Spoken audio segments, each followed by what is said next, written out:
चलो भाई, okay start करते हैं आज की क्लास। तो हमारी अब तक दो क्लास हो गई, ठीक है। और दो क्लास से हम एक ही फॉर्मूला पढ़ रहे हैं, ठीक है, कि ईएमएफ कितना होता है। आज भी हमें सेम काम करना है जो काम हमने लास्ट क्लास में किया था। मेजरली पूरी क्लास में आज भी सेम काम चलेगा कि हमें एक ही फॉर्मूले को यूज करके क्वेश्चंस प्रैक्टिस करने हैं। तो फिर से हल्का सा रिवाइज करते हैं। हमने अभी तक ये पढ़ा है कि जो इंड्यूस्ड ईएमएफ है उसका फॉर्मूला होता है minus d phi by d t. Induced EMF is given by minus d phi by d t. और ये जो फाई है ये कौन सा फ्लक्स है? ये जो फाई है ये है magnetic flux given by B dot A. B dot A का मतलब क्या हो गया? B A cos theta. Phi लिख दिया, थीटा दोनों चलेंगे, ठीक है। बट फाई यहां पहले से यूज किया हुआ है तो हम फाई अब इग्नोर कर रहे हैं, तो थीटा आ गया। थीटा जो होता है जो कंफ्यूजन आता है एक पेपर के अंदर जब न्यूमेरिकल सोल्व करते हैं, वो ये होता है कि यहाँ जो थीटा है, मान लो ये सरफेस है, इस सरफेस पर ये मैग्नेटिक फील्ड लाइन है बी, और ये जो है इस सरफेस पे नॉर्मल है। तो नॉर्मल और मैग्नेटिक फील्ड के जो बीच का एंगल है वो थीटा है। तो पेपर में हमेशा थीटा गिवन हो जरूरी नहीं है। पेपर में कभी थीटा गिवन होता है, जैसे एग्जांपल के लिए देखो, ये मान लो प्लेन ऑफ लूप है, ये प्लेन है, ठीक है, किसका? कोई भी एक लूप है जिसमें से फील्ड पास होगी, और ये मैग्नेटिक फील्ड है बी। तो जो थीटा है वो ये नहीं है, वो है नॉर्मल जो होगा, नॉर्मल से जो फील्ड का एंगल बनता है वो थीटा है। लेकिन पेपर में क्या करेंगे, वो पेपर में बहुत बार इसकी जगह आपको ये वाला एंगल दे देंगे कि magnetic field plane of loop के साथ कुछ एंगल फॉर्म करती है। तो पहला स्टेप आपका ये है कि अगर आपको ये एंगल गिवन है तो आप पहले वहां से क्या निकालोगे? थीटा। वो क्या आएगा? मान लो इसी क्वेश्चन के अंदर अगर ये थीटा है तो ये क्या बनेगा? क्या बनेगा? 90 माइनस थीटा। और इस फॉर्मूले में थीटा को आप किससे रिप्लेस कर दोगे? 90 माइनस थीटा से। और यही सेम चीज हमने यूज किया चैप्टर नंबर 1 से, किसके अंदर? फ्लक्स के अंदर, है ना। तो फ्लक्स में हमेशा जो एंगल फॉर्म होता है वो किससे फॉर्म होता है? नॉर्मल से फॉर्म होता है। कभी नॉर्मल से गिवन होगा, कभी प्लेन से गिवन होगा, जो भी गिवन हो आपको नॉर्मल वाला चूज करना है। डायरेक्ट नॉर्मल गिवन है, बहुत बढ़िया बात है। नहीं गिवन है तो क्या करोगे? पहले ये एंगल फाइंड करोगे फिर सॉल्व करोगे। तो एक फॉर्मूला जो है इंड्यूस ईएमएफ का वो है d phi by d t और B dot A B A cos theta. फिर हमने लास्ट क्लास में इसको किया था एक स्पेशल केस के अंदर कि अगर एक लीनियर कंडक्टर को मैं मूव करता हूं स्ट्रेट, तो लीनियर कंडक्टर को मूव करने से जो ईएमएफ आता है मैग्नेटिक फील्ड में, उस ईएमएफ का फॉर्मूला आता है बी एल वी। जहां पे वी क्या था? उस स्ट्रेट कंडक्टर की लेंथ है, और v है उसकी वेलोसिटी, और b क्या है? कितनी मैग्नेटिक फील्ड में वो मूव कर रहा है। ये b अभी यूनिफॉर्म है, नॉन यूनिफॉर्म आएगा तो फिर ये फॉर्मूला फिर एप्लीकेबल नहीं है, हमें चेंज करना पड़ेगा फॉर्मूला। फिर देखो ये ड्राइव करने के लिए हमने क्या किया था, हमने इस b को हम बाहर ले गए थे डेरिवेटिव करते हुए। पर अगर b वेरिएबल होगा तो b बाहर नहीं आएगा। तो अभी हम आज की क्लास में पहले मेजरली इसी को रिलेट करते हुए, इसको रिलेट करते हुए कुछ क्वेश्चन देखेंगे। और अगर हमारे पास टाइम बचा तो फिर हम नेक्स्ट टॉपिक पे जाएंगे। आई थिंक बचना चाहिए टाइम हमारे पास, ठीक है, क्योंकि तुम डाउट तो पूछते नहीं हो, ठीक है, तुम मस्त हाँ हाँ करते रहते हो। तो हम जल्दी क्वेश्चन कर लेते हैं। तो पहला क्वेश्चन है, ये आसान आसान क्वेश्चन है। क्वेश्चन का लेवल बहुत ज्यादा नहीं है, फॉर्मूला एक ही है, बस उसी में आपको दिमाग लगाना है। तो पहला क्वेश्चन है, कॉयल है और वायर है, coil of wire enclosing an area, सब गिवन होता, बस डिड्यूस करना आना चाहिए। एरिया है 100 सेंटीमीटर स्क्वायर। कॉमन सेंस है, जितनी भी वैल्यूज आएंगी जो एसआई में नहीं है उनको आप कन्वर्ट करोगे एसआई के अंदर। तो एरिया आपको गिवन है, ठीक है। Is placed with its plane making an angle of 60 degree with the magnetic field. देखो जो प्लेन ऑफ लूप है, ये प्लेन कितना एंगल फॉर्म कर रहा है? प्लेन कितना एंगल फॉर्म कर रहा है? प्लेन फॉर्म कर रहा है 60 डिग्री का एंगल। किसके साथ? ये 60 है। बट क्या मुझे 60 चाहिए? नहीं, मुझे क्या चाहिए? नॉर्मल से। तो नॉर्मल का एंगल क्या आएगा? अगर ये 60 है तो ये क्या बचेगा? 30 बचेगा। तो इनिशियली फील्ड इस डायरेक्शन में इंक्लाइंड है, ये नॉर्मल है, एरिया आपको पता है, और बोला है कितनी फील्ड है यहाँ पे, जो मैग्नेटिक फील्ड की वैल्यू है वो है 10⁻⁻1 Tesla is the SI unit of magnetic field. तो पहला पार्ट पूछ रहा है what is the flux through the coil. ठीक है, तो सब गिवन है। फ्लक्स क्या आएगा, फ्लक्स का फॉर्मूला है B A cos theta. B कितना है 10⁻⁻1, और एरिया ये कितना हो जाएगा, ये 2 है और -4, ये बचा -2। ठीक है, और कॉस थीटा क्या होता है, कॉस थीटा √3/2। कॉस थीटा क्या होता है, √3/2। √3/2 क्या आएगा, सही है ना, बी -1 ही है ना, और 100 सेंटीमीटर स्क्वायर है, -2 आएगा वो, मतलब मीटर स्क्वायर। तो √3 कितना होता है, √3 होता है 1.732 डिवाइड बाई 2, -1 और -2 कितना आएगा, -3। फ्लक्स की यूनिट क्या होती है, वीबर। तो डिवाइड कर दो, 2 से कटेगा तो 0.866 और मिली वीबर। मिली क्यों आ गया, -3 को मैंने मिली दिया, या ये रहने दो, आपकी मर्जी है। पहला पार्ट हो गया, फ्लक्स निकाल दिया। अब बोल रहा है इसके बाद if magnetic field is reduce to 0। पहले फील्ड कितनी थी, -1 टेस्ला थी। अब फील्ड को रिड्यूस करते करते कितना कर दिया, 0। कितने टाइम के अंदर, इन 1 ms, मतलब मिली सेकेंड। 1 मिली सेकेंड में फील्ड को 0 कर दिया। तो सोचो ये जो मैंने निकाला है ये इनिशियल फ्लक्स है, पहले इतना फ्लक्स था। अब जब आपने फील्ड 0 कर दी, एज जो मैग्नेटिक फील्ड फाइनल है वो कितनी है, 0। जब फील्ड ही नहीं है तो क्या फ्लक्स आएगा, नहीं आएगा। फ्लक्स क्या हो गया, 0। तो चेंज इन फ्लक्स क्या होगा, फाइनल माइनस इनिशियल। ये 0 है और ये वैल्यू है, तो 0 माइनस 0.866। ठीक है, और ये आएगा -0.866 मिली वीबर, यही आएगा। ठीक है, ये चेंजिंग फ्लक्स आ गया, और कितने टाइम में हुआ ऐसा, 1 मिली सेकेंड में हुआ। तो इंड्यूस ईएमएफ क्या आएगा, माइनस का delta phi by delta t, minus का डेल्टा फाई है 0.866 मिली, मतलब -3 ही है। 1 मिली सेकेंड कितना है, 10⁻³ ये काट दिया, और तो क्या बच गया, ये वोल्ट। इतने वोल्ट आंसर आ गया। ठीक है, तो इस क्वेश्चन में क्या किया हमने, कुछ फ्लक्स पहले था, कुछ चेंज किया। क्या चेंज करेगा, कभी फील्ड चेंज करेगा, कभी एरिया चेंज करेगा, कभी थीटा चेंज करेगा। किसी भी तरीके को चेंज करेगा तो फ्लक्स बदल जाएगा। जब फ्लक्स बदलेगा तो फिर क्या करोगे, चेंज इन फ्लक्स निकालोगे। जितने टाइम में चेंज करेगा वो टाइम गिवन होगा, वो टाइम का यूज करोगे, पुट कर दोगे, आंसर आ जाएगा। तो ये एक टाइप है क्वेश्चन का। ठीक है, जिसमें क्या करेगा वो, मैग्नेटिक फील्ड, एरिया, ओरिएंटेशन, कोई भी चेंज यूज करके वो फ्लक्स चेंज करेगा, और जब भी फ्लक्स चेंज होगा मुझे पता है वहां पे क्या आएगा, ईएमएफ इंड्यूस होगा। ठीक है, सिंपल क्वेश्चन है, करते हैं आगे। आगे देखो, अगला क्वेश्चन। अगला क्वेश्चन है स्क्वायर लूप है of side 10 centimetre. Side 10 centimetre है, स्क्वायर लूप है, तो एरिया क्या आएगा, एरिया क्या आएगा, साइड स्क्वायर। साइड है 10 सेंटीमीटर, सेंटीमीटर होता है -2, इसका स्क्वायर। -2 + 1 क्या बचा, -1। -1 का स्क्वायर करोगे तो क्या आएगा, -2 मीटर स्क्वायर। ठीक है, एरिया निकाल दिया।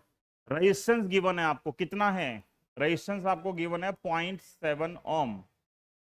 इज प्लेस्ड वर्टिकली, वर्टिकल समझते हो, प्लेन को एक डायरेक्शन में ऐसे उन्होंने ऐसे वर्टिकली रख दिया है। स्क्वायर लूप है, ये रेक्टेंगुलर है, उसमें स्क्वायर रखी है, स्क्वायर लूप को रखा है वर्टिकली।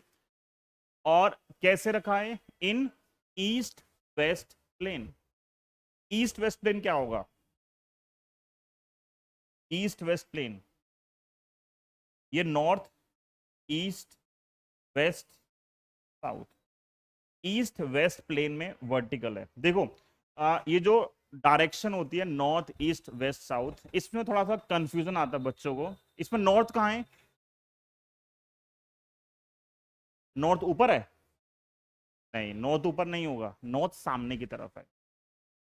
सामने नॉर्थ है और इधर क्या है, साउथ, और इधर ईस्ट, इधर वो बोला है ईस्ट वेस्ट प्लेन, तो ईस्ट वेस्ट ये हो गया। इस ईस्ट वेस्ट में स्क्वायर लूप को वर्टिकल रखा गया है ऐसे, ठीक है, हॉरिजॉन्टल कैसे रखा गया है, वर्टिकल। तो इस ईस्ट वेस्ट डायरेक्शन में उसको ऐसे वर्टिकल रखा गया है, ठीक है। इस केस में वर्टिकल ऐसे आएगा, ये यहाँ पे वर्टिकल ऐसे ईस्ट वेस्ट प्लेन में, क्योंकि हम यहाँ देख रहे हैं आपकी जो नोटबुक होती है वो हॉरिजॉन्टल होती है, तो हॉरिजॉन्टल नोटबुक में वर्टिकल कैसे आएगा, ऐसे आएगा। अभी ये ऐसे दिखेगा इस बोर्ड के हिसाब से, अगर नॉर्थ ऊपर है, वैसे नॉर्थ सामने होता है, बट इस प्लेन के हिसाब से अगर मानेंगे तो इस पे परपेंडिकुलर ऐसे आएगा, ऐसा रखा गया है। फिर इसके बाद a uniform magnetic field of, मैं यहाँ बना देता हूँ कि अभी जो हमारी लूप है वो इधर है ईस्ट वेस्ट प्लेन में, इधर है, ठीक है, जो प्लेन है वो इधर है। फिर क्या लिखा है इसके बाद, uniform magnetic field of 0.1 Tesla, मतलब जो मैग्नेटिक फील्ड है वो कितनी है, 0.1 टेस्ला। कहाँ है ये, इस setup across the plane in the north east direction. कहाँ होगा नॉर्थ ईस्ट, यहाँ पे नॉर्थ ईस्ट कहाँ होगा, देखो नॉर्थ ईस्ट है, ये नॉर्थ है ये ईस्ट है, अगर नॉर्थ ईस्ट लिखा है तो नॉर्थ ईस्ट का मतलब क्या है, कहीं बीच में है, मैग्नेटिक फील्ड यहाँ है कहीं बीच में। ओहो, इधर है मैग्नेटिक फील्ड, यहाँ है, तो सोचो मैग्नेटिक फील्ड कितना एंगल बनाएगी, अगर 45 है ये, तो नॉर्मल का भी एंगल कितना आएगा, 45 ही आएगा। तो अब जो थीटा था वो 45 हो गया। Magnetic field is reduce to 0 in 0.7 second at steady rate, फिर वही बात कर रहा है, तो पहले इनिशियल फ्लक्स निकाल लेंगे, फाइनल फ्लक्स निकाल लेंगे, चेंज निकाल लेंगे और ईएमएफ निकाल, सेम क्वेश्चन हो गया, ठीक है। बस यहाँ पे क्या था, जो डिफरेंस है वो ओरिएंटेशन का है, आपको ये पता लगना चाहिए ओरिएंटेशन। कई बार ये 45 डिग्री था, इसमें लिखा था नॉर्थ ईस्ट, ठीक है। एक होता है ऐसे वर्ड यूज करते हैं 30 डिग्री नॉर्थ ऑफ ईस्ट, क्या मतलब है इसका, हाँ 30 डिग्री नॉर्थ ऑफ ईस्ट का मतलब होता है हमेशा उल्टा रीड करते हैं, मतलब ईस्ट से नॉर्थ की तरफ कितने एंगल पे, 30 के एंगल पे, ईस्ट का है यहाँ, यहां से नॉर्थ जाएंगे कितने एंगल पे, 30 के एंगल पे, पीछे से आगे रीड करते हैं डायरेक्शन, ठीक है ना इतना। ओके, अभी खैर ऐसा नहीं है, अभी तो हम डायरेक्ट यूज कर सकते हैं। तो पहला स्टेप क्या होगा, इनिशियल फ्लक्स निकालना, क्या आएगा flux, B A cos 45, B कितना है -1, 0.1 है तो -1 हो गया, एरिया कितना है, एरिया क्या है -2, और कॉस 45 क्या होता है, कॉस 45 होता है 1/√2, ठीक है, कॉस 45 होता है 1/√2, 1/√2 की वैल्यू क्या होती है वैसे 0.707, और ये हो गया 10 की पावर -3 वीबर। ये इनिशियल फ्लक्स आ गया, कितना आ गया ये, √1, देखो 1/√2 सोल्व करना, √2 होता है 1.41, सोल्व करोगे ये बचेगा, ठीक है, करके दिखाऊं क्या,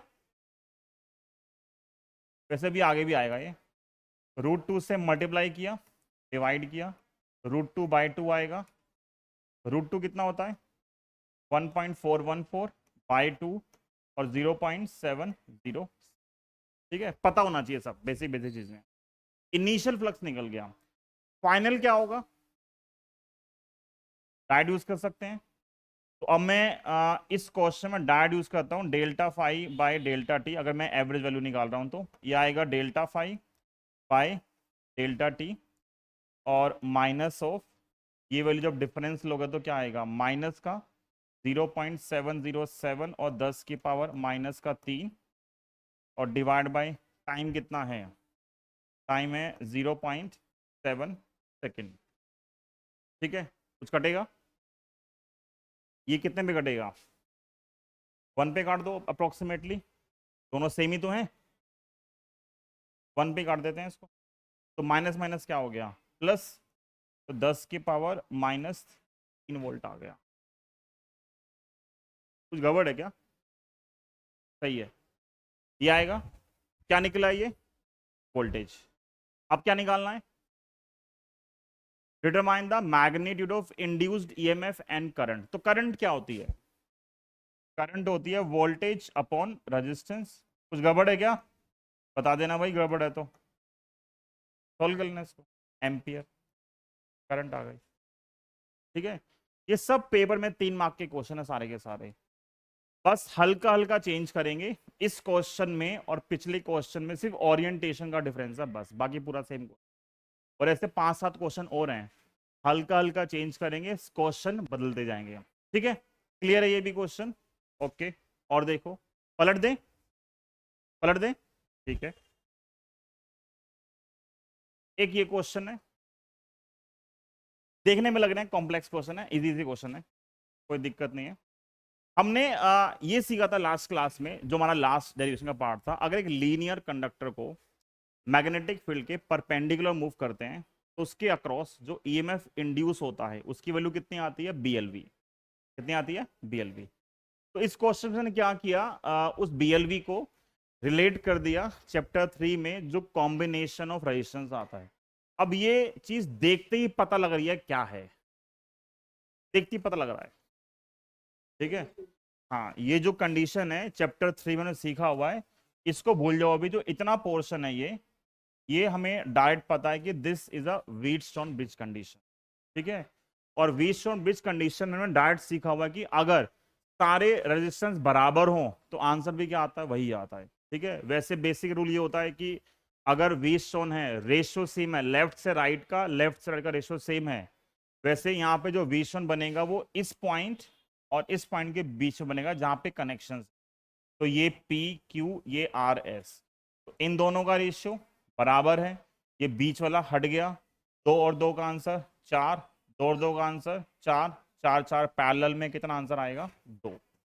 तो डायरेक्ट हम यूज कर सकते हैं कि अगर सारे बराबर हैं तो आंसर भी क्या आएगा? सेम आएगा। ये सेम चीज मैंने अभी तक 2 बार कराई है। एक बार चैप्टर 2 में जब हमने कैपेसिटेंस किया था, फिर चैप्टर 3 में जब हमने कॉम्बिनेशन ऑफ रेजिस्टेंस किया था। तो ये हमने सब ऑलरेडी कर रखे हैं क्वेश्चन पहले, हमें पता है आगे आने हैं, रिपीट होने हैं। तो अब जब मैं इसको दोबारा बनाऊंगा क्वेश्चन को, तो इस पूरे को हटाकर मैं सिर्फ ऐसे लिख सकता हूं, इस पूरे पार्ट को हटाकर मैं लिख सकता हूं कि जो लूप है वो ये है बी सी, और जो उधर पार्ट था वो सारा सॉल्व करने के बाद कितना है? 2 ओम। ये पॉइंट कितना है? डी। ये पॉइंट कितना है? ए। ये है बी, और ये कितना है? तो एक स्टेप के अंदर क्या हुआ, ये पूरा हट के कितना हो गया? 2 ओम। ठीक है, ये तो क्वेश्चन देख के ही पता लग रहा है। अब क्या बोल रहा है, एक मेटालिक स्क्वायर लूप है एबीसीडी, लेंथ कितनी है इसकी? देखो लिखा हुआ है स्क्वायर लूप है, तो मतलब सब बराबर है। तो जो यहां से लेके यहां तक की जो लेंथ है वो कितनी है? 15 सेंटीमीटर। ठीक है, और रेजिस्टेंस कितना है? इस लूप का जो रेजिस्टेंस है वो कितना है? 1 ओम। कितना है? 1 ओम। ये 1 ओम है, और ये कितना है? 2 ओम।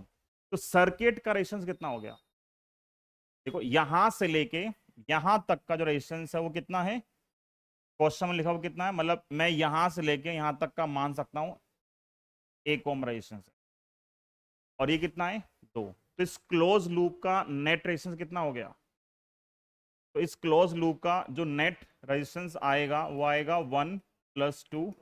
कितना आएगा? अरे 1/2 कहां से आ गया? ये पैरेलल नहीं है। पैरेलल तब होता अगर मुझे इस पॉइंट और इस पॉइंट के बीच में निकालना होता। यहां पे अगर करंट आएगी तो करंट कैसे आएगी? यहां से चलेगी, ऐसे आएगी। ठीक है, अभी देखते हैं ये डायरेक्शन सही है या नहीं है, वो मैंने तो भी रैंडम बना दिया। अभी डायरेक्शन देखेंगे इंड्यूस करंट की क्या आएगी। तो और क्या है? लेंथ दे रखी है, रेजिस्टेंस दे रखा है 1 ओम है, वो तो इधर का था, टोटल 3 ओम आ गया। वेलोसिटी कितनी है? वेलोसिटी है v। वेलोसिटी v से इधर जा रहा है, ये आर्म वेलोसिटी v से इधर जा रही है। ठीक है, ये आर्म वेलोसिटी v से इधर जा रही है। ठीक है, मतलब इस डायग्राम के हिसाब से ये इधर मूव कर रही है वेलोसिटी v से। ठीक है, फिर क्या गिवन है? और जो मैग्नेटिक फील्ड है वो कितनी है? यूनिफॉर्म फील्ड है 2 tesla. Field lines being normal to plane of paper, वो तो देखो बेसिक कंडीशन है ही, जो सीबीएसई में क्वेश्चंस आते हैं उन सब में एक चीज कॉमन है कि जिस डायरेक्शन में वो मूव कर रहा है वो direction of conductor magnetic field के परपेंडिकुलर है, मतलब एक तरीके से कंडक्टर मैग्नेटिक फील्ड को चीरते हुए जा रहा है। जैसे मान लो फील्ड ऊपर की तरफ है और कंडक्टर ऊपर ही जाता तो फ्लक्स नहीं चेंज होगा। फ्लक्स कब चेंज होगा? जिस डायरेक्शन में मूव करेगा वो मैग्नेटिक फील्ड काम आएगी जो इसके मोशन के क्या होगी, परपेंडिकुलर। तो सोचो ये ऐसे जा रहा है, ठीक है, तो कौन सी फील्ड को काटेगा ये, हॉरिजॉन्टल वाली को। तो फील्ड ऐसे जा रही है, ठीक है। अगर ये ऊपर जा रहा है तो कौन सी फील्ड को काटेगा? तो ऐसे जा रही है, ऐसे जा रही है, ऐसे जा रही है, ठीक है। अगर ये ऐसे जा रहा है, ऐसे, तो कौन सी फील्ड को काटेगा? इस फील्ड को। तो हमें वो डायरेक्शन चूज करनी है जो क्या होगी, इस मोशन के क्या होगी, परपेंडिकुलर। किसके? इस लेंथ के जो परपेंडिकुलर आएगी वो चूज करना है। मान लो फील्ड ऐसे है और ये ऐसे ही मूव कर रहा है, नो चेंज, ठीक है। कब होगा? जब ये क्या मूव करेगा, परपेंडिकुलर मूव करेगा। तो यहाँ पे ये ऐसे जा रहा है, क्रॉस का मतलब फील्ड कहाँ है, ऐसे है, तो फील्ड को क्रॉस कर रहा है। अगर ये फील्ड को क्रॉस करेगा तभी ईएमएफ इंड्यूस होगा, क्योंकि तभी फ्लक्स चेंज होगा। तो अब क्या होगा, यहाँ पे बी पता है 2 टेस्ला है, और क्या गिवन है, फील्ड लाइन नॉर्मल है, वो गिवन ही होगा हमेशा। The loop is connected to electrical network, वो हमने देख लिया। 2 ओम। बोला स्पीड निकालो अगर करंट कितनी आएगी, 2 मिली एम्पियर। इस लूप को यहां से स्टार्ट करके आगे जाओगे तो बोला है 2 मिली एम्पियर इस लूप में करंट जनरेट हो रही है, इस पूरे लूप के अंदर। तो कितनी वेलोसिटी से लेकर जाएं ताकि 2 मिली एम्पियर करंट उसके अंदर जनरेट हो, ठीक है। अब इसने खाम खा चीजों को ना कंफ्यूज कर रखा है, कुछ भी नहीं है क्वेश्चन के अंदर। पहली चीज करंट दे रखी है, और कौन सी करंट है, इंड्यूस करंट है। तो मुझे सबसे पहले पता होना चाहिए इंड्यूस करंट का फॉर्मूला क्या होता है। इंड्यूस करंट का फॉर्मूला मुझे ये पता है, वो होता है ईएमएफ अपॉन रेजिस्टेंस, ये पता है मुझे, ठीक है। और एक लीनियर कंडक्टर आगे मूव कर रहा है। जब एक लीनियर कंडक्टर फील्ड में मूव करता है तो उसके अक्रॉस जो ईएमएफ इंड्यूस होता है वो हमने लास्ट क्लास में ड्राइव किया था, उसका फॉर्मूला आता है बीएलवी। एक ही फॉर्मूला है, 2 फॉर्मूले यूज करेंगे, एक लीनियर मोशन के लिए और एक रोटेशनल मोशन के लिए।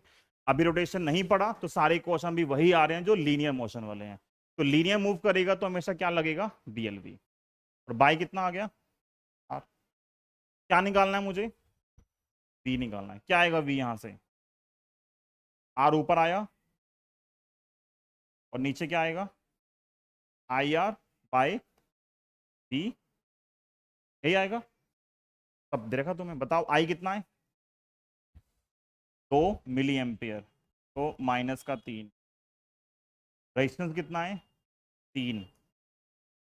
मैग्नेटिक फील्ड कितनी है, 2। और लेंथ कितनी है, लेंथ कितनी है, 15 सेंटीमीटर। लेंथ है 15 सेंटीमीटर है, तो क्या आएगा, अगर लेंथ 15 है तो क्या आएगा, माइनस का 2, ठीक है। इतना क्या बचा, 2 से 2 कट गया, 3 से कटा 5 पे, तो ये आएगा 1/5, और ऊपर क्या है, 10 की पावर माइनस का 1 और मीटर पर सेकेंड, ठीक है। अगर मैं इसको सेंटीमीटर में कन्वर्ट करूंगा तो क्या आ जाएगा, 100 से कर दोगे मल्टीप्लाई, जब 100 से करोगे मल्टीप्लाई तो क्या आएगा, ये 10 की पावर -1 अपॉन 5 और गुना में 100, और एक इसमें कन्वर्ट हो गया फिर सेंटीमीटर पर सेकेंड। तो 100 से एक 0 कैंसिल, 10/5 कितना आ गया, 2 सेंटीमीटर पर सेकेंड। आंसर ये भी ठीक है अपना आंसर, बट ये ऑब्जेक्टिव टाइप भी था तो फिर उसमें ऑप्शन सेंटीमीटर में हो, मीटर में हो, जैसे भी आप फिर चेक कर सकते हो, रीअरेंज कर सकते हो। तो क्वेश्चन का लेवल ये जो है बहुत बच्चों वाला लेवल है, ये वाला क्वेश्चन देखने में बड़ा लेंथी है क्वेश्चन, ठीक है। जो क्वेश्चन बड़ा आ जाए ना मतलब आसान है, बच्चे वो देख के छोड़ देते हैं, ये तो बड़ा क्वेश्चन तो होगा ही नहीं सॉल्व। बट इसमें क्या है, ये क्रॉस ओवर होते हैं कि 2-3 कंसेप्ट का यूज किया और कंबाइन कर दिया। जो पीछे क्वेश्चन थे उसमें सिर्फ ईएमएफ आ रहा था, यहाँ पे इसके साथ एक अलग से नेटवर्क जोड़ दिया। बस इस नेटवर्क का काम ये है कि इसका रजिस्टर निकाला, नेट रजिस्टर निकाला और फिर करंट निकाल ली, बात सेम ही है, ठीक है। कर दे चेंज, ओके। तो हमने अभी तक कितने क्वेश्चन डिस्कस कर लिए, 3 क्वेश्चन हमने कर लिए, और देखते हैं अब ये नेक्स्ट क्वेश्चन है, ठीक है। ये बोर्ड में आया था क्वेश्चन, ठीक है, 3 मार्क्स का, और काफी खतरनाक क्वेश्चन में काउंट हुआ था ये, जिस साल आया था ये, ठीक है। One of the difficult most question था, वैसे डिफिकल्ट नहीं है लेकिन उस साल के लिए था, क्योंकि बहुत सारे बच्चों ने अटेम्प्ट ही नहीं किया क्वेश्चन है। मतलब 3 पार्ट थे, वो पहले भी अटक गए, ठीक है, थर्ड सेकंड और थर्ड तो भूल ही जाओ, वो पहले में अटक गए, उनसे पहला ही सॉल्व नहीं हुआ। जबकि जो कंसेप्ट है वो बेसिक 11th क्लास का कंसेप्ट है, 11th क्लास के सेकेंड चैप्टर से हम ये कंसेप्ट सिखाना शुरू करते हैं, पूरी 11th यूज करते हैं। फिर इस चैप्टर से पहले 5 चैप्टर में भी 2-3 जगह ये कंसेप्ट आता है, उसके बाद भी ये क्वेश्चन नहीं होता। मेरे जो चैप्टर 3 है उसकी फर्स्ट क्लास में मैंने एक क्वेश्चन कराया हुआ ऑलरेडी, ठीक है, पहला पार्ट कराया हुआ है। बाकी जो पार्ट है वो भी हम यूज करेंगे। तो current versus time graph given है, और पहला पार्ट बोल रहा है वैल्यू तुम देख लेंगे जो भी है, पहला पार्ट है चार्ज निकालो। तो पहले पार्ट के लिए मेरे को कुछ नहीं चाहिए, सिर्फ करंट और टाइम चाहिए। क्या आएगा आंसर? आईटी कर्व गिवन है और चार्ज निकालना है। आईटी कर्व गिवन है और चार्ज निकालना है, पहले पार्ट का आंसर। आईटी कर्व गिवन है और चार्ज निकालना है, क्या आएगा? सोचो क्या आएगा, क्या आएगा? 0.2। एक आंसर आ रहा है 0.2, कोई और आंसर? 0. ये मैंने चैप्टर 3 में कराया है क्वेश्चन वैसे। हाँ हाँ, वही वही एग्जैक्ट सेम। इंटीग्रेट होगा, हाँ, लॉजिकल इंटीग्रेट ही होगा, ठीक है, बट उस इंटीग्रेशन को हम यहाँ कैसे यूज कर लेंगे? चार्ज निकालना है, चार्ज का फॉर्मूला वैसे होता है आईटी, ठीक है। आईटी तब यूज करते हैं जब करंट कांस्टेंट हो, यूनिफॉर्म करंट फ्लो कर रही है, स्टडी करंट हो, तो हम क्या करते हैं? आईटी यूज करते हैं। क्या यहाँ पे करंट कांस्टेंट है? नहीं, चेंज हो रही है। तो बच्चे जो मिस्टेक करते हैं वो क्या करते हैं, इस आई को जो 0.4 एम्पियर है इसको इस टी से करते हैं मल्टीप्लाई, सोल्व कर देते हैं, बोले आंसर आएगा। बट करंट कांस्टेंट थोड़ा है 0.4 यहाँ से यहाँ तक, वो तो चेंज हो रही है करंट। तो अगर करंट चेंज हो रही है तो मैं ये यूज नहीं कर सकता। तो यहाँ पे क्या लगेगा, यहाँ पे अगर वेरिएबल करंट होती है तो क्यू का मतलब होता है एरिया अंडर आईटी कर्व, ठीक है। और ये बहुत बार यूज किया हमने कंसेप्ट, जब हमें वेलोसिटी टाइम कर्व गिवन था, डिस्टेंस निकालना हो, डिस्प्लेसमेंट निकालना हो, एरिया निकाल दो। एक्सीलरेशन टाइम कर्व गिवन है, स्पीड निकालनी है या चेंजिंग वेलोसिटी निकालनी है, एरिया निकाल दो। इसी चैप्टर के अंदर, मतलब पहले के चैप्टर्स के अंदर भी हमने फोर्स टाइम का यूज कर रखा है, 11th क्लास में मोमेंटम निकाला हुआ है फोर्स टाइम कर्व से। बहुत सारे कर्व के अंदर सेम कंसेप्ट यूज करते हैं। वेरिएबल है तो डायरेक्ट एरिया निकाल दो। बताओ क्या आएगा एरिया? क्या शेप है? ट्रायंगल। ट्रायंगल का एरिया क्या होता है? हाफ बेस, कितना है बेस? 1, यहाँ से लेके यहाँ तक 1 है ना। और टाइम कितना है? टाइम कितना है? 0.4, डिवाइड कर दो, 0.2 चार्ज है तो कूलम, आंसर, ठीक है। जबकि जो बच्चे लिखते हो क्या करेंगे, 0.4 इंटू 1, आंसर क्या आएगा? 0.4 कूलम, आंसर गलत है वो, ठीक है। तो क्या यूज करोगे? एरिया अंडर आईटी का, ठीक है। चैप्टर 3 की फर्स्ट क्लास सेम लेक्चर, ठीक है। पहला पार्ट हो गया। अगले 2 पार्ट और ज्यादा आसान है, कुछ खास नहीं करना हमें, ठीक है।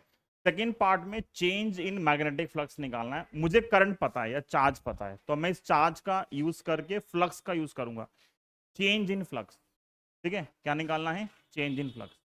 तो चेंज इन फ्लक्स का मेरे पास एक फॉर्मूला है, कौन सा? Faraday law. तो मैं यहाँ पे यूज कर सकता हूँ सेकेंड पार्ट के अंदर कि फराडे लो क्या होता है। फराडे लो होता है माइनस का d phi by d t, ये होता है फराडे लो। बट यहाँ पे वोल्टेज आ रही है, मुझे इस वोल्टेज को, ठीक है, मुझे इस वोल्टेज को, मुझे क्वेश्चन में वोल्टेज नहीं गिवन है, मुझे क्वेश्चन में चार्ज गिवन है। तो मैं किसी तरीके से वोल्टेज को चार्ज और करंट की फॉर्म में लेके आ रहा हूँ। फिजिकल टू क्या होता है? I R. तो मैं इस वोल्टेज को यहां से लिख सकता हूं, I into R is equal to minus का डी फाई लिखो या डेल्टा फाई लिखो, बात सेम है।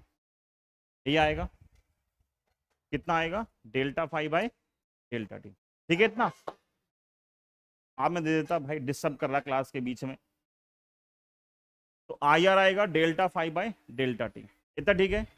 अब आई को क्या मैं इन टर्म्स ऑफ चार्ज लिख सकता हूं? Variable charge. जो आई आता है वो आता है क्यू बाई टी या delta Q by delta T, ये आता है आई। तो क्या लिख सकते हो आई को, क्या लिख सकते हो, क्यू बाई डेल्टा टी या t into R is equal to minus का delta phi by delta t. Time से टाइम डायमेंशनली कट जाएगा, तो क्या बचेगा, डेल्टा फाई क्या बचा, ये बचा क्यू इंटू आर। क्यू कितना है, क्यू कितना है 0.2। क्या क्वेश्चन में रेजिस्टेंस गिवन है, बिल्कुल गिवन है। कितना है 10 गिवन है, 10 और कितना आएगा 2 फ्लक्स है ना वीबर, तो 2 वीबर क्या आ गया, फ्लक्स आ गया।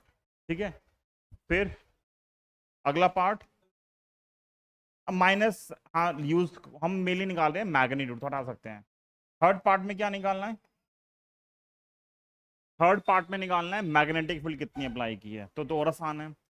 फ्लक्स का फॉर्मूला क्या होता है, या चेंजिंग फ्लक्स का formula, magnetic field into area, तो फील्ड कितनी आएगी, फ्लक्स अपॉन एरिया। फ्लक्स कितना है 2, एरिया कितना है, एरिया 10 सेंटीमीटर स्क्वायर है, तो 10 सेंटीमीटर स्क्वायर मतलब माइनस का 4। ठीक है, ये आएगा ना माइनस का 4, तो ये बचेगा माइनस का 3। कुछ गड़बड़ है, सेंटीमीटर स्क्वायर है ना, तो माइनस का 4 ही आएगा।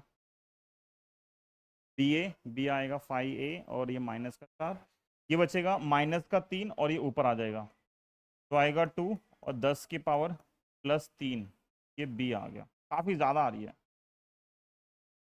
समझ में आ गया। ठीक है, ओके, आसान क्वेश्चन है। अब अगला पार्ट मैं हटा दूंगा रिकॉर्डिंग से, अब तो बता देता हूँ, उतना टफ क्वेश्चन था ये। देखो सॉल्व करने के बाद ना सब आसान लगता है, जब आप सामने देखते हो ना आपको सब आसान लगता है, क्योंकि अब एक वो चल रहा है सीक्वेंस। लेकिन जब आप खुद से अटेम्प्ट करोगे ऐसे नए क्वेश्चंस को, आप इस स्टेप के बाद इस स्टेप नहीं पहुंच पाओगे कि क्या मैं वोल्टेज को आई आर लिख सकता हूं, आपका दिमाग ही नहीं चलेगा। तो इतने क्वेश्चन प्रैक्टिस करने का सिर्फ बेसिक लॉजिक यही है कि आपका दिमाग खुले, कि जितने भी आप डिफरेंट टाइप के क्वेश्चन साथ साथ प्रैक्टिस करोगे, उतना आपका जो माइंड है वो ओपन होता रहेगा कि और क्या क्या बन सकता है। 10 टाइप करोगे तो 11वें में दिमाग चलेगा, टाइप ही 1-2 कर रखे हैं तो थर्ड आते ही आप वैसे ही ब्लंडर कर दोगे, कुछ सोल ही नहीं होगा आपसे। अगर आपने पहले 4 चैप्टर के 100 क्वेश्चंस कर रखे हैं तो आपका दिमाग वैसे ही ओपन हो जाता है, तो 5वीं के बाद से वैसी डिफिकल्टी आनी कम हो जाती है। पर वही है कि पहले 4 चैप्टर ढंग से करोगे तो फिर आगे ये डर नहीं लगता कि असाइनमेंट के अंदर 100 क्वेश्चन है या 80 क्वेश्चन है, वो कैसे होंगे, हो ही जाते हैं, सब कर रहे हैं, इतने साल से कर रहे हैं बच्चे, करने ही पड़ेंगे, ऑप्शन ही नहीं है। ठीक है इतना, नेक्स्ट क्वेश्चन में चलें। तो अब नेक्स्ट क्वेश्चन देखते हैं, नेक्स्ट क्वेश्चन होगा नहीं ऐसे अब, ठीक है। तो नेक्स्ट टॉपिक है हमारा अर्थ मैग्नेटिक फील्ड। वैसे अर्थ मैग्नेटिक फील्ड जो है वो सिलेबस में नहीं है, बोर्ड के सिलेबस के अंदर, लेकिन 3-4 क्वेश्चन है जहां पे मुझे थोड़ा बहुत अर्थ मैग्नेटिक फील्ड यूज करनी है। ठीक है, तो उसको समझाने के लिए मैं थोड़ा बहुत समझा रहा हूं तुम्हें, और जितना बेसिक बेसिक पार्ट सीख रहे हैं, और उसका यूज करके फिर हम क्या करेंगे, 3-4 क्वेश्चन और प्रैक्टिस करेंगे फिर छुट्टी। ठीक है, तो अर्थ मैग्नेटिक फील्ड का मतलब क्या है, हम बोलते हैं जो अर्थ है, पूरी अर्थ, ठीक है, बोलते हैं एक बड़ी, बहुत बड़ी एक बार मैग्नेट की तरह काम करती है। पूरी की पूरी अर्थ क्या काम करती है, एक बहुत बड़ी एक बार मैग्नेट का काम कर रही है। और इसमें कहाँ पे है बार मैग्नेट, इसमें बार मैग्नेट जो है वो इसके अंदर है, यहाँ पे, और थोड़ी सी टिल्टेड है, सीधी नहीं है। ठीक है, इधर नॉर्थ पोल, मतलब ये एक्सिस है,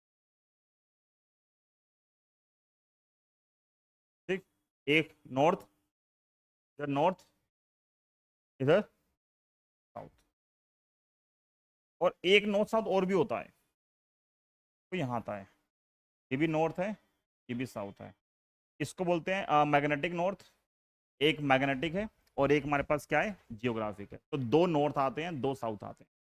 2 नॉर्थ का मतलब, एक नॉर्थ वो जो डायरेक्शन वाला हम यूज करते हैं कि नॉर्थ ईस्ट वेस्ट साउथ, ठीक है, और एक वो नॉर्थ जिस डायरेक्शन में अगर आप एक बार उसको लोगे मैग्नेट को, कंपास जो होता है वो नॉर्थ साउथ में पॉइंट करता है, वो north south, actual north south से क्या होता है, अलग होता है, सेम नहीं होते, और उसकी वैल्यू भी अलग अलग एंगल पे क्या होती है, बदलते हैं। जैसे मान लो ये हमारे पास है कौन सा, एक्चुअल वाला, डायरेक्शन वाला, और ये है मैग्नेटिक, उसको मान लो हम डिनोट करते हैं किससे, रेड से। दोनों में डिफरेंस होता है, अलग अलग होते हैं। और जो बीच का एंगल है, ये एंगल भी प्लेस टू प्लेस बदलता रहता है, ठीक है। तो जो पहले के सेलर्स थे वो यूज करते थे सब, कि अगर वो उनको कहीं मूव करना डायरेक्शन वाइज, तो उनको पता होता था कि इन दोनों के बीच में प्लेस टू प्लेस कितना एंगल जो है वेरी करता है, ठीक। तो मतलब अर्थ की जो फील्ड है वो यहाँ से निकलती है, नॉर्थ से निकलेगी, ठीक है, और हर डायरेक्शन में जाएगी। तो अगर मैं इसको ड्रॉ करूंगा फील्ड को, तो फील्ड यहाँ से निकल रही है नॉर्थ से, और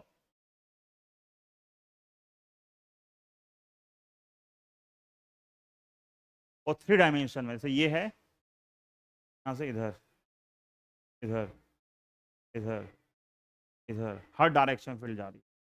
पर हर डायरेक्शन फील्ड जा रही है, मैं यहाँ पे खड़ा हूँ और एक बंदा यहाँ पे खड़ा है, तो कोई बोले क्या दोनों पॉइंट पे फील्ड सेम है? नहीं। अर्थ के आप किसी भी जगह पे खड़े हो, हर जगह पे जो मैग्नेटिक फील्ड है वो डिफरेंट आती है। अगर आप यहाँ पे खड़े हो इस नॉर्थ पोल पे, इस नॉर्थ पोल पे, यहाँ जो फील्ड है वो ऑलमोस्ट परपेंडिकुलर है, बाहर निकल रही है। यहाँ जो फील्ड है वो क्या है, ऑलमोस्ट परपेंडिकुलर, पर कहाँ जा रही है, अंदर जा रही है, ठीक है। पर कब यहाँ पे खड़े हो तो फील्ड यहाँ से ऐसे निकल रही है, तो यहाँ एंगल क्या होगा, कुछ ऐसे हो सकता है। यहाँ पे एंगल क्या होगा, ऐसे होगा। यहाँ पे जब खड़े हो तो फील्ड लाइन ऑलमोस्ट ऐसे है, कैसे जा रही है, ऑलमोस्ट हॉरिजॉन्टल। यहाँ पे क्या है, यहाँ पे क्या है, वर्टिकल, यहाँ क्या है, हॉरिजॉन्टल। तो प्लेस टू प्लेस अर्थ की फील्ड क्या होती है, बदलती रहती है। जैसे मान लो यहाँ है, फिर बोले यहाँ पे जो अर्थ की फील्ड है वो कैसी होगी, ऐसे वर्टिकल होगी या हॉरिजॉन्टल होगी, कैसे होगी, तो बोलेंगे किसी जनरल पॉइंट पे मान होगा तो ऐसा रैंडम अलाइन होगी, ठीक है। तो अगर फील्ड ऐसे है, तो इस फील्ड को हम ब्रेक कर सकता हूँ दो कंपोनेंट में, एक हॉरिजॉन्टल और एक वर्टिकल। तो मान लो किसी भी पॉइंट पे अर्थ के अगर दो कंपोनेंट है, ये है total value of magnetic field. क्या है ये, टोटल वैल्यू ऑफ मैग्नेटिक। इस टोटल वैल्यू ऑफ फील्ड को मैंने ब्रेक किया एक हॉरिजॉन्टल पार्ट में और एक वर्टिकल पार्ट में। ये एंगल हमें गिवन होता है डेल्टा, इस डेल्टा को बोलते हैं हम एंगल ऑफ टिप। ये 3 घंटे का टॉपिक है वैसे, ठीक है। मैंने ये लास्ट टाइम रिकॉर्ड किया था 21 में, ठीक है। अब मैं उसका तो रिकॉर्डिंग नहीं किया हमने, वही मेरे पास रखा है सारा का सारा। बट जब ये कोविड टाइम पे सिर्फ ये वाला टॉपिक सिलेबस में था, ठीक है, ये चैप्टर 5 का टॉपिक है वैसे, तो ये टॉपिक सिलेबस में था, और जो इसके अलावा था प्रॉपर्टीज ऑफ मैग्नेटिक फील्ड और जो बाकी एनालॉग था वो सब हट गया था, ठीक है। कोविड के जस्ट बाद 22 से वो दोनों टॉपिक वापस आ गए और ये हटा दिया उन्होंने, ठीक है, उल्टा कर दिया। तो अब ये टॉपिक सिलेबस में नहीं है, तो सिलेबस में नहीं है तो क्या कर रहे हैं हम बहुत बेसिक सी चीज़ देख रहे हैं, क्योंकि इसका यूज़ करके मैं भी 2-3 क्वेश्चन अटेम्प्ट करूंगा।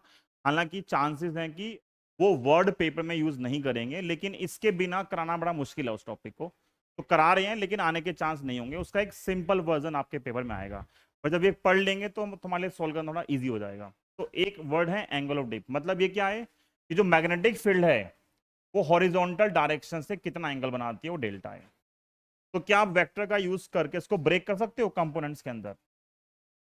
ये B H in terms of B कितना आएगा, क्या होगा, बी कॉस डेल्टा, और ये क्या आएगा,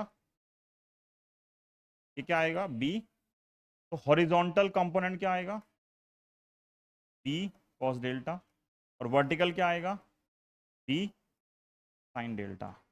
बताओ B V by B H कितना आएगा,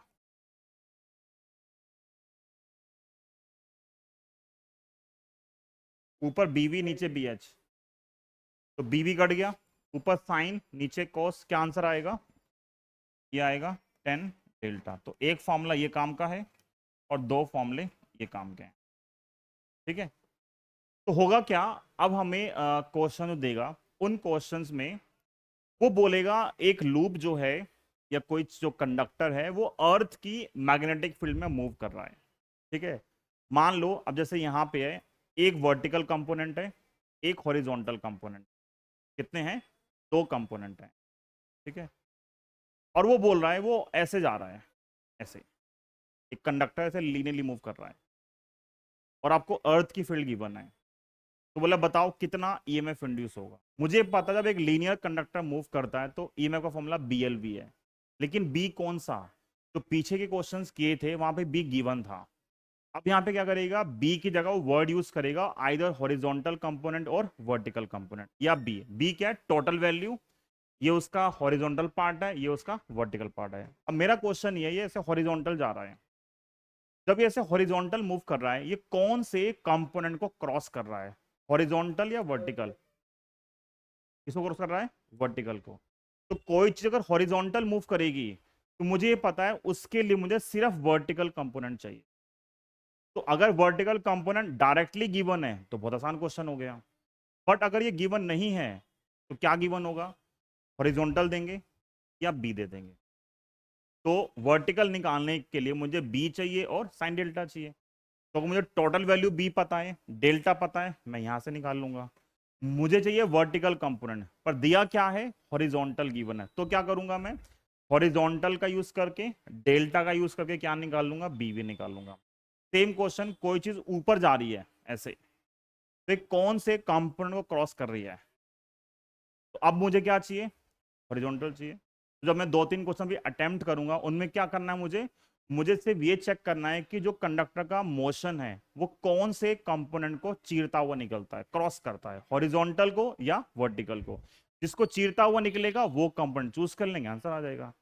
बट क्योंकि पेपर में ये वर्ड नहीं है एंगल ऑफ डिप, तो 99.99% चांस है कि पेपर में आपको वही वैल्यू गिवन होगी जो आपको चाहिए, क्योंकि इसको यूज करने ये जो है ये सिलेबस में ही नहीं है word. Angle of dip syllabus में नहीं है, लेकिन इस चैप्टर में जो क्वेश्चंस हैं वहां पे है क्वेश्चंस के अंदर। तो अभी चांसेस नहीं है कि एंगल ऑफ डिप जो है वो सीबीएसई यूज करेगी बोर्ड के अंदर, सिलेबस में ही नहीं है, ठीक है। और अगर आ गया तो फिर तो मिल नहीं है मार्क्स, फिर तो सीबीएसई देगी मार्क्स आप, ठीक है। इतना क्लियर है? तो जब ये समझाते हैं तो बच्चे ना विजुअलाइज नहीं कर पाते इसी को, ये है क्या, जो फील्ड है वो कैसी है। लेकिन हमेशा ध्यान रखना ये जो सब चीजें हैं ये मतलब 17th 18th सेंचुरीज की हैं। मतलब जब तो उतना ज्यादा टेक्नोलॉजी नहीं थी, विजुलाइज करना जो सब माइंड का खेल था। तो टेक्नोलॉजी आपको हेल्प तो कर सकती है समझाने में, लेकिन इसका मतलब ये नहीं है कि अगर आपको समझ में आएगा तो आपकी फिजिक्स अच्छी ही होगी, ठीक है। ये काम करना जरूरी है। विजुअलाइजेशन जो है जितना यहाँ से सोचने की कोशिश करोगे उतना बढ़िया है। हालांकि अभी आज के टाइम में हमारे पास हर चीज का सिमुलेटर है, ठीक है। सिमुलेशन बोलते हैं ना कि आपके पास कोई भी चीज को विजुलाइज करनी है, आप गूगल पे जाओ, ठीक है, उस टॉपिक का नाम डालो और डाल दो लास्ट में सिमुलेशन। तो लोगों ने ऑलरेडी कोडिंग करके उनको विजुलाइज कर रखा है, प्रोग्रामिंग कर रखी है, ठीक है। तो इसकी मैं आपको एक दिखाता हूँ प्रोग्रामिंग। तो भाई ये मेरा नहीं है, ये तो साइट का नाम है, देख लेना।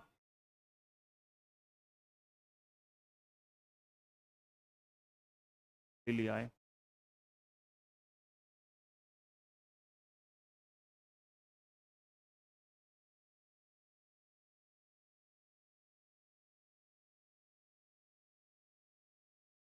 तो ये अर्थ की फील्ड है। ओपेसिटी देखो अगर हम हटा दें तो ये एक तरीके से अर्थ की फील्ड है। ये एक बार मैग्नेट है, एक बार मैग्नेट की जो फील्ड है वो ऐसी होती है।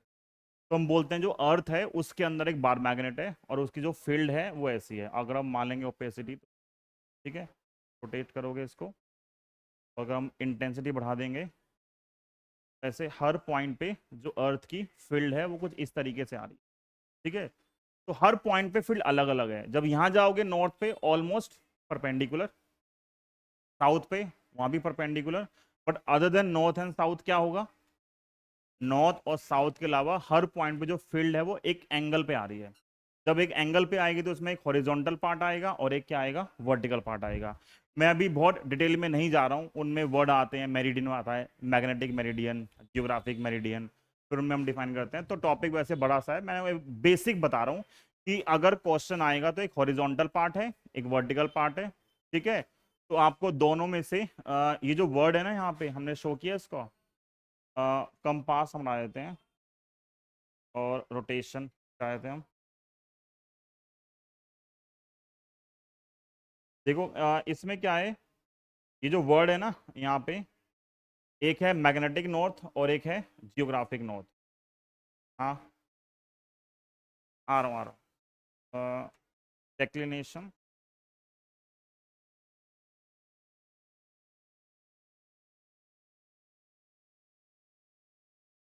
डेक्लिनेशन का मतलब होता है कि नॉर्थ और जो साउथ है उसके बीच में कितना एंगल है, तो हर प्लेस पे अलग अलग होता है। तो अगर मैं ये एंगल चेंज कर रहा हूँ तो ये जो पार्ट है ना कि नॉर्थ और साउथ कितना दूर है एक दूसरे से, तो ये चेंज हो रहा है।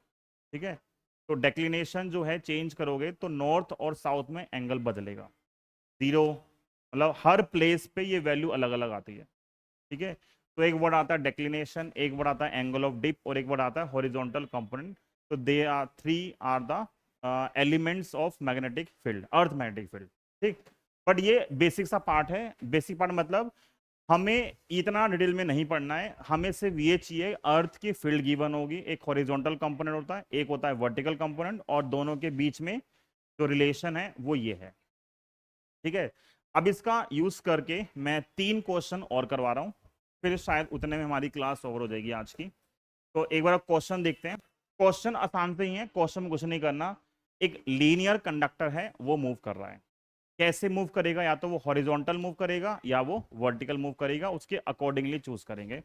तो देखो पहला क्वेश्चन देखो, ये है पहले इस पे आते हैं हम। पढ़ना, क्वेश्चन पढ़ो। एक एयरक्राफ्ट है, उसका विंग स्पैन दे रखा है। एयरक्राफ्ट का विंग स्पैन कितना है, 40 मीटर, और वो फ्लाई कर रहा है with a speed of 1080 kilometre per hour in eastward direction at a constant altitude in northern hemisphere. Constant altitude मतलब एक ही हाइट पे मूव कर रहा है वो। ठीक है, और where the vertical component of earth magnetic field is, साफ साफ दे रखा है कौन सा, वर्टिकल। प्लेन कैसे मूव कर रहा है, देखो एक प्लेन है वो ऐसे, ऐसे नहीं है प्लेन, प्लेन ऐसे है, हॉरिजॉन्टल मूव कर रहा है प्लेन। ठीक है, तो अगर प्लेन ऐसे हॉरिजॉन्टल मूव करेगा तो एक कौन से कंपोनेंट को काटेगा, वर्टिकल। तो मुझे कौन सा चाहिए कंपोनेंट, वर्टिकल चाहिए। तो अगर वर्टिकल ही गिवन है तो बेस्ट है क्वेश्चन। अगर वर्टिकल गिवन नहीं होगा तो मुझे पहले वर्टिकल निकालना पड़ेगा, फिर आगे सोल्व करना पड़ेगा। और ये कनेक्टर ऐसे मूव कर रहा है, तो कौन काट रहा है उसको, फील्ड को, ये पार्ट। ये क्या है, विंग्स का स्पैन। जो विंग्स का स्पैन है वो उसको काटता हुआ जा रहा है। तो जो विंग्स का स्पैन है वो क्या काम करेगा यहाँ पे, एल का, कि इतनी लेंथ है, ये लेंथ फील्ड में मूव कर रही है ऐसे। एल में ये आ गया।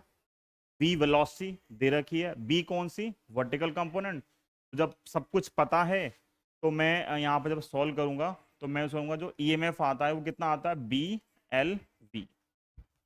बस बी कौन सा है, ये वर्टिकल कंपोनेंट।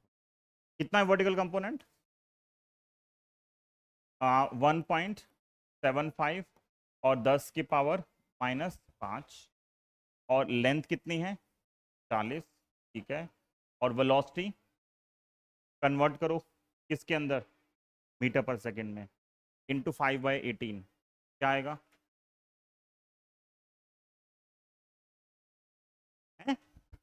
इंटू 5 भी तो है बेटा, 5/18 कितना आएगा। यार ये भी निकालना पड़ेगा क्या मुझे अब। हाँ, 1080 इंटू 5/18 कितने पे कटेगा, ये 6 पे जाएगा, 0 और 300, 300 क्या, बस 300 मीटर पर सेकेंड आ गया।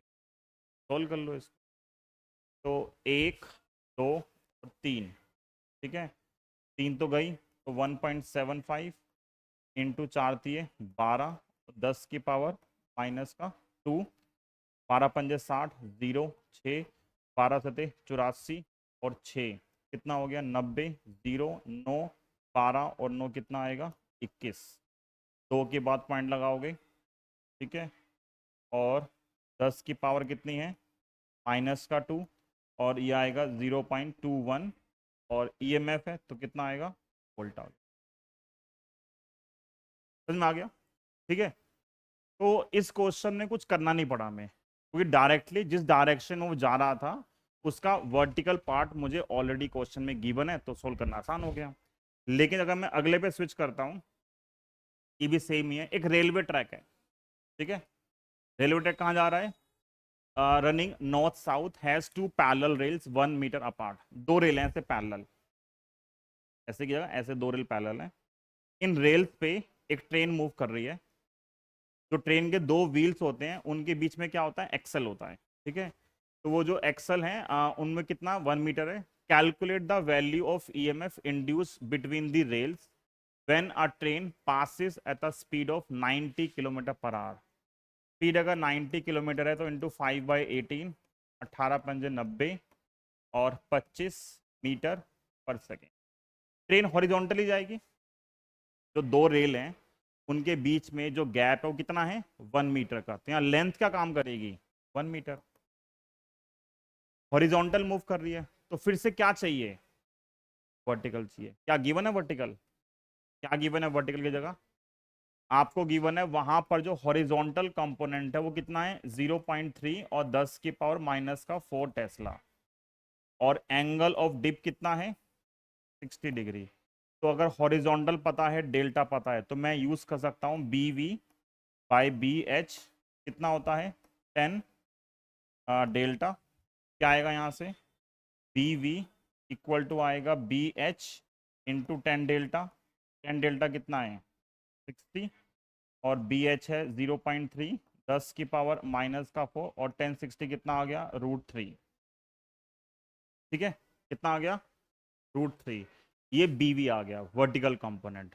B पता है, L पता है, अब क्या बचा? EMF क्या आएगा? वो आएगा B vertical length into velocity. BV कितना है? 0.3 और 1.732 इंटू लेंथ है 1 और वेलोसिटी कितनी है? वेलोसिटी है 25। सॉल्व कर लोगे, आंसर आ जाएगा। समझ में आ गया? डाउट इसके अंदर? इसमें और पीछे वाले में क्या डिफरेंस है? वहां वर्टिकल डायरेक्ट गिवन था और यहाँ पे वर्टिकल निकालना पड़ा। लेकिन ये क्वेश्चन बोर्ड में आने के चांस नहीं है। क्यों? क्योंकि एंगल ऑफ डिप सिलेबस में नहीं है। मैंने आपको बस इसलिए कराया है क्वेश्चन कि आपको ये समझ में आए कि हॉरिजॉन्टल और वर्टिकल का यूज कैसे कर। क्लियर है क्वेश्चन ये? ओके। वोल्ट में आएगा आंसर। कर लोगे सोल्व? मॉडल करना है, करके दिखाऊं ये भी अब? नहीं ना? बहुत बढ़िया। ये बताओ क्या ये हो सकता है? बताओ अगर हो सकता है तो मैं नहीं कराऊंगा। अगर हो सकता है तो नहीं कराऊंगा। हाँ, हो जाएगा ना? सेम सेम क्वेश्चन है ना? बस यहाँ डिफरेंस ये है अच्छा यहाँ भी हॉरिजॉन्टल गिवन है और एंगल डिप गिवन है, तो सेम क्वेश्चन हो गया जो पीछे किया है। तो दिस इज DIY। बहुत बढ़िया। तो आई थिंक ये हमारा आज का लास्ट क्वेश्चन है। ठीक है, बट पीछे क्वेश्चन गैप दिया हमने तो हम उस पर जाते हैं वापस। ये क्वेश्चन मैंने वैसे लास्ट क्लास में कराया था आपको। ठीक है, बट अब डिस्कस कर लेते हैं। पढ़ो इस क्वेश्चन को।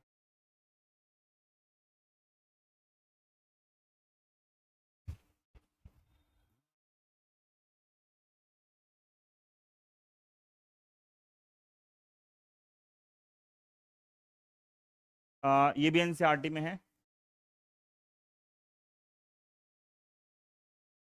मतलब हमने जो स्टार्टिंग क्वेश्चंस किए हैं उस लॉजिक से होगा। बस यहाँ पे वर्टिकल और हॉरिजॉन्टल कंपोनेंट आ गया, इसलिए मैंने इसको बाद में डाला है क्वेश्चन। ये सेम क्वेश्चन मैंने लास्ट क्लास में किया था, बट हमने जनरल क्वेश्चन किया था विदाउट पुटिंग ऑल वैल्यूज, है ना? तो बोला एक सर्कुलर कॉइल है। जो टर्म्स हैं वो लिख देता हूं मैं, बस 16 आप खुद से करोगे। रेडियस है 10 सेंटीमीटर, तो कितना हो गया? -2 मीटर। नंबर ऑफ टर्न्स कितनी है? 500। रेजिस्टेंस कितना गिवन है? Capital R 2 ohm. और प्लेस किया हुआ है in its plane perpendicular to the horizontal component. Let's say ये हॉरिजॉन्टल कंपोनेंट है, तो इस हॉरिजॉन्टल कंपोनेंट के परपेंडिकुलर कैसे आएगा? कैसे आएगा? तो जो लूप है सर ये अभी क्या है? रेक्टेंगल। वहां पे क्या है? सर्कुलर लूप है। तो लूप ऐसे रखिए परपेंडिकुलर टू हॉरिजॉन्टल कंपोनेंट। फिर क्या बोल रहा है इसके बाद? Of earth magnetic field it is rotated about it's vertical diameter. इसका वर्टिकल डायमीटर कौन सा होगा? ये इसके अलोंग वो क्या कर रही है? रोटेट कर रही है। ठीक है, कहाँ पे? Along vertical. वो हॉरिजॉन्टल के अक्रॉस भी मूव कर सकती है ऐसे, पर यहाँ पे क्या लिखा हुआ है, वर्टिकल के अक्रॉस मूव कर रही है इस तरीके से। कितने डिग्री से मूव कर रही है, तो 180 डिग्री इन 0.25 सेकेंड। तो मान लो पहले 0 डिग्री पे थी और बाद में कितना मूव कर गई, 180। तो इनिशियल फ्लक्स निकालोगे, फाइनल निकालोगे और यूज कर लोगे। तो बताओ इनिशियल फ्लक्स क्या होगा, फाई इनिशियल आएगा एन बी ए और कॉस 0। कॉस 0 कितना होता है 1, तो क्या बचा एन बी ए। फाइनल फ्लक्स कितना होगा एन बी ए और कॉस कितना 180, वो कितना हो जाएगा minus N B A. Cos 180 -1 होता है। तो चेंज इन फ्लक्स क्या आएगा, फाइनल माइनस इनिशियल। क्या आएगा, इसमें से माइनस करोगे माइनस एन बी ए माइनस 2 एन बी ए, ठीक है। और इंड्यूस्ड ईएमएफ का फॉर्मूला क्या होता है, माइनस का delta phi by delta t. और कितना टाइम हमें क्वेश्चन में गिवन है 0.25 सेकेंड। पहला निकालना है इंड्यूस्ड ईएमएफ निकालो। तो अब देखो यहाँ अगर वैल्यू पुट करोगे माइनस का 2 बी ए और बाय टी मान लेते हैं इसको, ठीक है। तब पता है नंबर ऑफ टर्न्स कितनी है, नंबर ऑफ टर्न्स क्वेश्चन में गिवन है 500। मैग्नेटिक फील्ड कितनी है, ये रखी है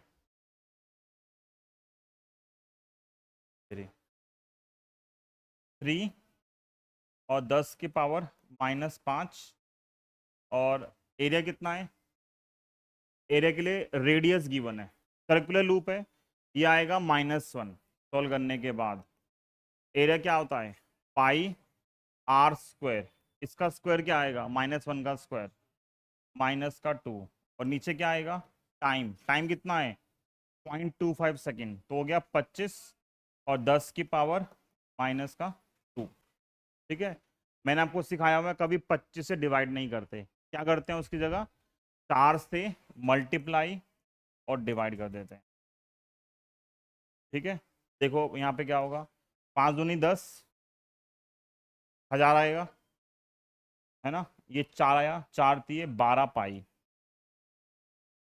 क्या बचा 12 पाई। और 10 की पावर क्या बची ऊपर,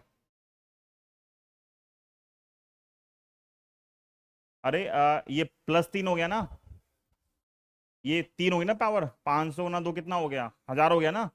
तो 1000 ये पावर 3 है, 5 और 2 कितनी थी -7 और प्लस का 3 कितना बचा माइनस का 4। नीचे क्या आएगा 25 चौके 100, प्लस की 2 माइनस की 2 0, मतलब 1 हो गया कट के। तो कभी डिवाइड नहीं करते, 25 से 4 से डिवाइड करो हट जाएगा वो। ऐसा अगर 125 आएगा तो 8 फैक्टर यूज करो, तो मल्टीप्लाई करना हमेशा इजी होता है। क्या आ गया पाई की वैल्यू कितनी है, पाई कितना है 3.14, 12 चौक 48 का 8, 4 12 4 16 6 1 बात है 36 और 1 37, 2 के बाद पॉइंट लगेगा और 10 की पावर -4, ठीक है। और ये क्या आ गया वोल्ट आ गया। जब हमने ईएमएफ निकाल लिया तो फिर करंट कैसे निकालोगे, करंट क्या आएगी, करंट आएगी वोल्टेज डिवाइड बाय, कर लोगे, ठीक है। देखो 3 क्लास हो गई और एक ही फॉर्मूला पढ़ा अभी तक एक ही फॉर्मूला किया है। ई क्या होता है d∅dt और BLV। तो मैंने अभी तक आपको क्या सिखाया है कि अगर एक लीनियर कंडक्टर में ट्रांसलेटरी मोशन होता है तो ईएमएफ कैसे निकालेंगे। नेक्स्ट क्लास जो हम करेंगे उसमें हम क्या करेंगे, इस कंडक्टर को घुमा देंगे। अब मतलब एक एंड फिक्स रखा और इसको घुमा दिया ऐसे, तो अगर ये घूमेगा तो फिर इसके अक्रॉस कितना ईएमएफ इंड्यूस होगा, तो हमारा नेक्स्ट पार्ट है, ठीक है। तो उसमें ज़्यादा नहीं है, 3-4 क्वेश्चन है, वो हम नेक्स्ट में मिलेंगे। Okay tata bye bye. Okay.